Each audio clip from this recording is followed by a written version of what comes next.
السلام علیکم جناب، کیا حال چال ہے؟ ٹھیک ٹھاک ہو؟ خوش باش طبیعتیں ٹھیک ہے جناب؟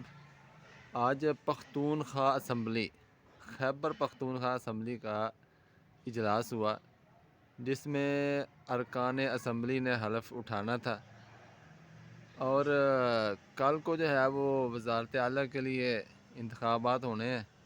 وزیر اعلیٰ تقریباً پکا ہے تحریک انصاف کی طرف سے، سنی اتحاد کونسل المعروف سندھی اتحاد کونسل کے نام سے جناب۔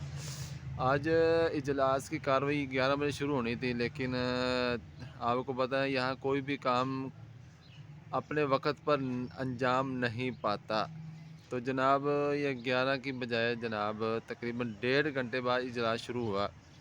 اور آپ کو پتہ ہے یہاں ہجوم ہے، ڈسپلن نام کی کوئی چیز نہیں ہے ہمارے ملک کے اندر۔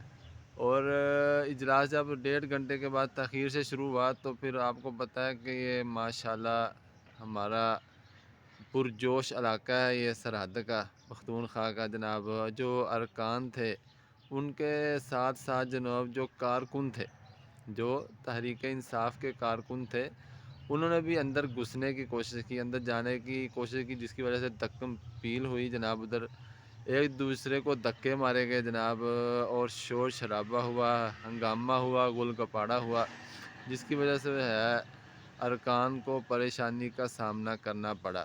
اور ایک بات یہ بھی ہوئی کہ نون لیگ کی جو ایک رکن اسمبلی تھی نا، شاہدہ پتہ نہیں کیا نام تھا اس کا، صوبیہ، تو اس نے جو ہے گھڑی ہاتھ میں پکڑ رکھی تھی، وہ گھڑی لہرا رہی تھی، دوسروں کو دکھا رہی تھی گھڑی اوپر کر کر کے جناب، یعنی وہ اشارہ دینا چاہ رہی تھی کہ عمران خان گھڑی چور ہے۔ تو پھر اس کو خمیازہ بھی بھگتنا پڑا جناب۔ جو گیلری کے اندر مہمان بیٹھے تھے، کارکن بیٹھے تھے، انہوں نے جناب اس کے اوپر خالی بوتلیں پھینکی، لوٹے پھینکے اور بال پوائنٹ پھینکے۔ یہ دونوں طرف سے اچھا نہیں ہے۔ یہ ارکان یہ پڑھے لکھے لوگ ہیں، ان کو ایسا نہیں کرنی چاہیے۔ جو ان کا کام بتا ہے ان کے اوپر ان کو فوکس کرنا چاہیے، ان کے اوپر توجہ دینی چاہیے۔